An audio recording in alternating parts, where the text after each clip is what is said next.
my sister is going to see this and accuse me of using her because this is her copy of Crescent City, but yeah, it's a prop for now.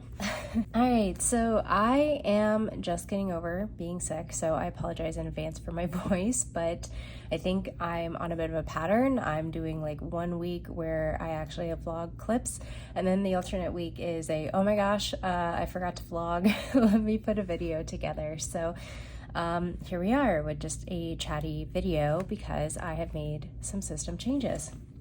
So in my last video, I sort of sneak peeked that I was adding a Moleskine Daily Large into my lineup, and I called this my desk-bound archive. So today I would like to spend some time explaining what that means to me and how I'm using it. And spoilers, we're getting on really, really well. I'm kind of just obsessed with this.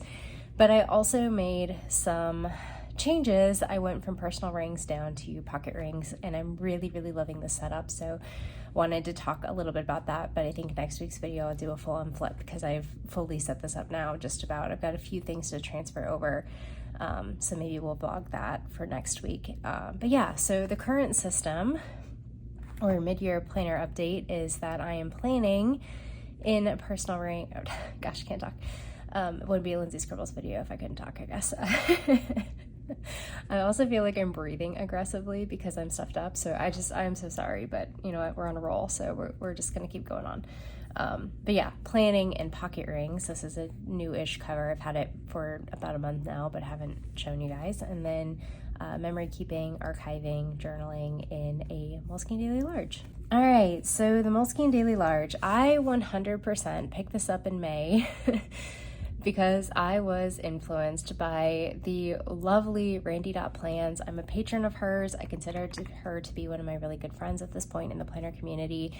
And she has been using a Moleskine Daily Large as sort of an everything journal since October of 2023. And I have just watched that thing get thick and chunky, and I've gotten slowly more and more obsessed. So when I picked this up in May, I was having a meltdown because we were moving cross country, and I attempted to plan and journal in it and just have this be my everything book. I'm sure you can guess that didn't end well because one of the things that I need is a planner that fits in my everyday bag, and this is much too large. But the Moleskine Daily Large is, I don't know, it's a great in hand. I opted for a 12-month soft cover, and it's the height of an A5, but it's a little bit narrower, say, compared to a Leuchtturm 1917. It is a relatively chunky monkey. It's about the size of a Hobonichi cousin full year, I would estimate. And I don't know, I just like the soft cover because I feel like it's gonna mold to the pages and it lays completely flat out of the box. If you have not seen a Moleskine Daily Large, it is a day per page lined notebook. I believe this is a 5mm grid. It might be 6. I haven't measured it. It tells you your day of the week, your month, your date. In the bottom corner, it has your week number, which I really like, and then there's a space for weather and the temperature that you can kind of track that. Monday through Friday are timed from 8 a.m. to 8 p.m. and the weekends are blank, which I low-key kind of wish they all were, but you know, oh, it's just Sunday that's blank. I misspoke. Saturday does have the times. Sunday has dots, but no time, so I guess you can time it yourself. There are also monthlies in here, and they're pretty tiny, month on one page.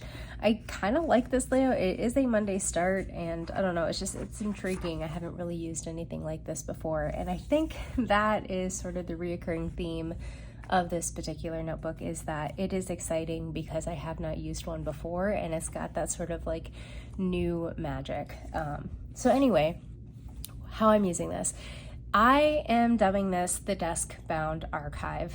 Let's start with the second half. So for me, an archive is a bound book where I commit to transferring both functional information and memory keeping into one space to have a complete record of a portion of time at the end of the year to put on my shelf.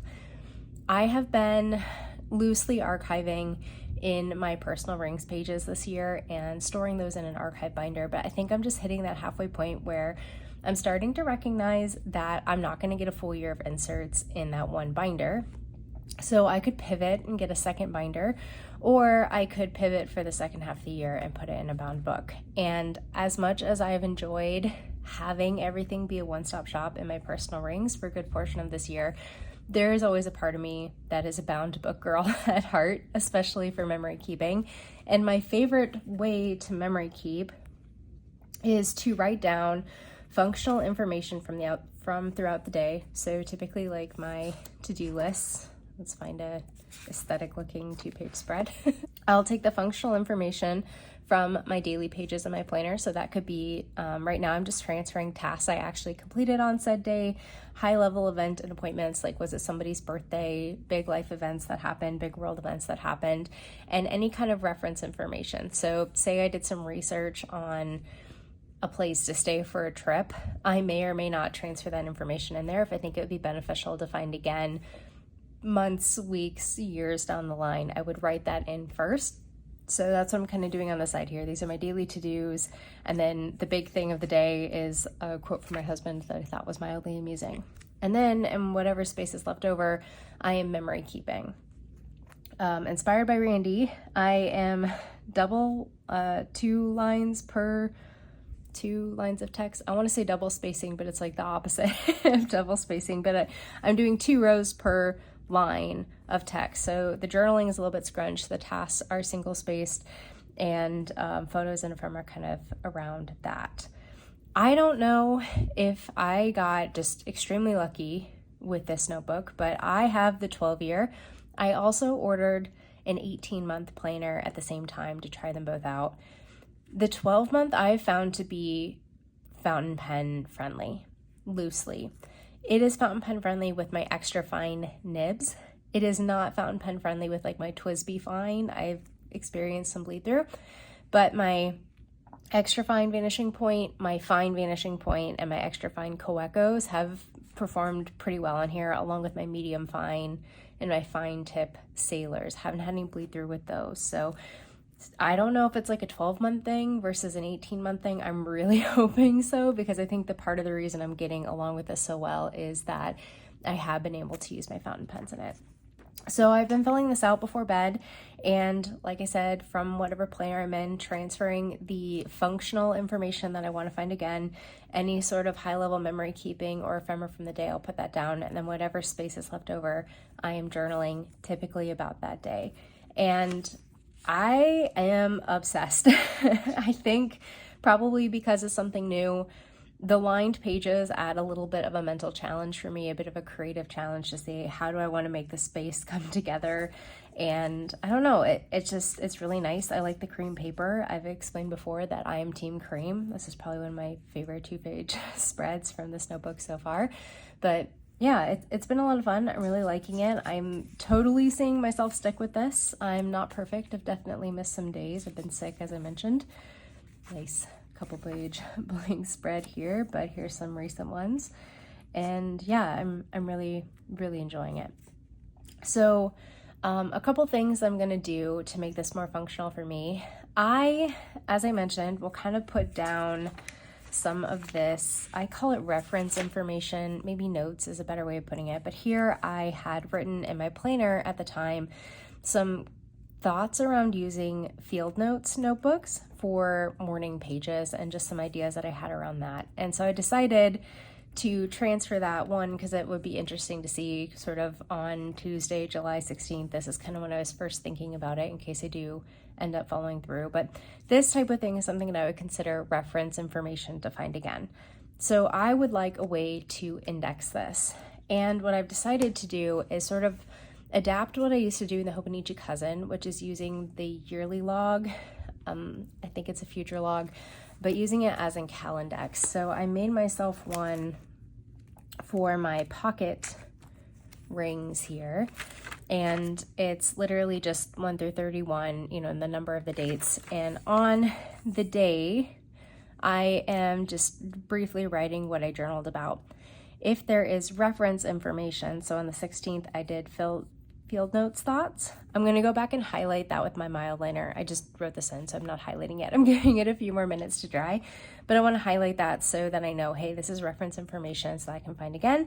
And then at the end of the year, I would take this out and I'm just going to washi tape it somewhere in the notebook. That's kind of the high level idea. I also want to use the monthlies for memory keeping. My favorite way to memory keep is a day per page, but I also like having the monthlies as sort of a snapshot of everything that happened. So I'm not doing any future writing of things in here, but at the end of the month, I'm going to look at my monthlies in my planner again and then transfer that information into here so that I have a snapshot of birthdays, the travel, errands we ran, medical information such as like refilling prescriptions, we went to the doctor, all that kind of stuff, so that it is archived in the bound notebook as well.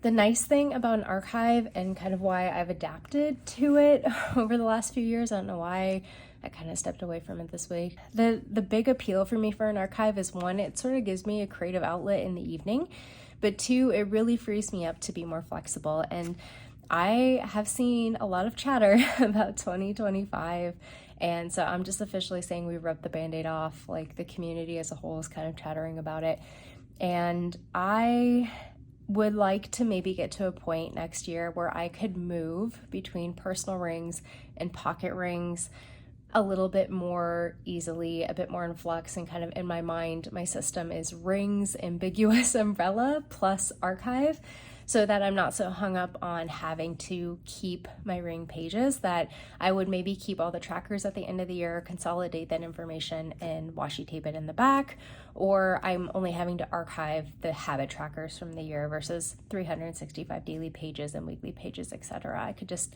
do a flip of those and then toss them. So that's kind of where I'm thinking I want to go with it. And one of the reasons I kind of keep coming back to this concept of having an archive. Deskbound was the other part of the descriptor that I used for this particular notebook, and this was inspired by a comment. I will put it up on the screen again because I don't remember exactly who said it, but I have employed the idea of an archive since 2020. In fact, my system in 2020 is exactly what I'm using right now.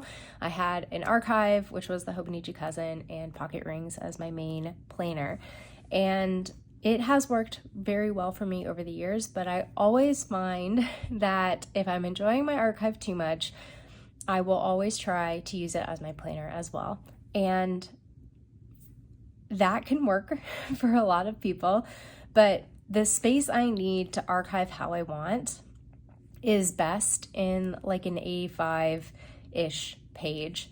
If I do this in a Hobonichi Techo of the A6 size, it is perfection for memory keeping, but I cannot put this functional information in there. It ends up having to go somewhere else, or I really get shortchanged on what ephemera I can put on the page and how much journaling I can do. This fits great in the Hobonichi Cousin, and I think that's why I've used it as my loose archive for the last 5 years, but I am so over the vertical weekly pages for planning, journaling, memory keeping. I just don't want to fuss with them. And I think that is another huge appeal of this, is that there are no weekly pages. It's just monthlies and dailies. So I'm not leaving anything blank or trying to force myself to use something that I don't need to use. But anyway, yeah, deskbound. So what I mean by that is I'm putting one rule in place with this as my archive, and it is that it cannot be my planner. It is really good at what it's doing, but I don't want to have to try and lug this thing around with me. I don't want to try and figure out how to do weeklies in here. I don't want to try and figure out habit trackers, notes, lists, collections, etc., because it's just kind of too much, and what I have in here is perfect for what I need right now. So that is my rule. That's why it's the desk-bound archive. It does not leave my desk. I might travel with it if I'm gone for 3 or 4 more days, but otherwise I'm just gonna try and get back into routine of filling this out before bed and going for my daily pages. Anything I want to keep or reference again, put in here, and then go from there. So yeah, so far I'm absolutely loving it. I put some stickers on it. Felt really brave. These are all, I guess, limited edition ones from Travelers Company, so we're really committing around here by using stickers like that. I don't think I'm going to try and backfill the first half of the year. I have the pages archived in my ring binder, and I just don't want to put that kind of pressure on myself. But we are only halfway through the year, and if I can be consistent with this through the second half of the year, it'll be a really good indicator of maybe how I want to plan for next year. So I'm trying not to write off 2024 when we're only halfway through, and so far I am absolutely loving this. All right, really quickly, pocket rings. I don't want to get all up in a soapbox on this because maybe we'll talk about this a bit more next week, but I mentioned at the end of last week's video that the week I'm recapping now would be a better test as to how rings was going to work for me. I went from the Hobonichi weeks over to personal rings, was extremely happy in personal rings, but I had a lot of travel last week. I had a work trip, a couple days at home, and then a weekend road trip to see some friends and family, and then now I am quite sick. Getting over it, thankfully, but it was a true ringer of like how things were going. And basically what it came down to is that keeping up with my personal rings pages and then also having the archive was a bit too much double dipping for me. And I tried to find a couple purses that fit my personal rings, and ultimately at the end of the day I was like, really all I need is my pocket rings, and this is the size I actually prefer to be in. I think I have been low-key putting pressure on myself to stay in personal because that's where the majority of my archive pages are, so there's a bit of loyalty there. But now that I'm kind of shifting up the archive concept to go over to the Moleskine, moving back to pocket rings was basically a no-brainer. So I'm really liking this setup. I did move to cream paper. I'm using 68 GSM Tomoe River paper, which is a pain in the butt to cut, I will say, compared to the Kikuyu business paper that I was using before. But anyway, short version, I moved to pocket rings. I'm very happy. So, yeah, it's going well. This is a new to me cover. I bought it secondhand off of Mercari, maybe about a month ago, might be longer at this point, but this is the SweetPlanner Energy Trifold in olive, and it's a bit of a unique layout. I've been seeing these all over. They're a pretty expensive planner. I think they retail for like $195, which is why I opted to hunt one down secondhand on Mercari. But I do really like the color. I've seen people kind of complain that they're two-toned or mixed metals. I actually wish all the hardware was silver. I don't like gold hardware in planners, and I'm probably in the minority there, but I just prefer silver. But it's got a gold popper and gold zipper, but silver rings, they're 20mm Krauss, so I could order gold rings and replace them, but silver is my preference, so we are just leaving them as is.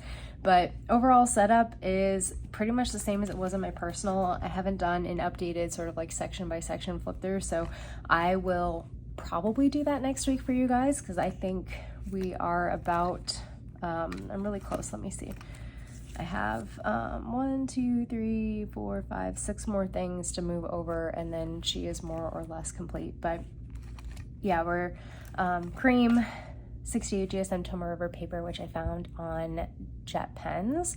My printer handles it just fine. My printer details are always in the description down below, but when I cut it with my guillotine trimmer, I use one from Fiskars, it's very slippery, so I usually can stack 3 or 4 sheets of paper before I run it through my trimmer, but I almost pretty much have to go 1 sheet at a time, so it does add a lot of time, and the paper is significantly more expensive. So I don't know if cream is going to be a long-term thing, but the one pro of moving down to pocket size is that now I get 4 inserts per page instead of 2, so I can stretch that more expensive paper a little bit longer. But we'll see if this is something that I want to continue on for multiple months. But I am using this as my planner wallet combo, and I don't know, I'm really vibing with this cover, so I think this is my current stack. But anyway, I've yapped enough, and I'm probably about to lose my voice, but thank you so much for being here, and I will talk to you next week.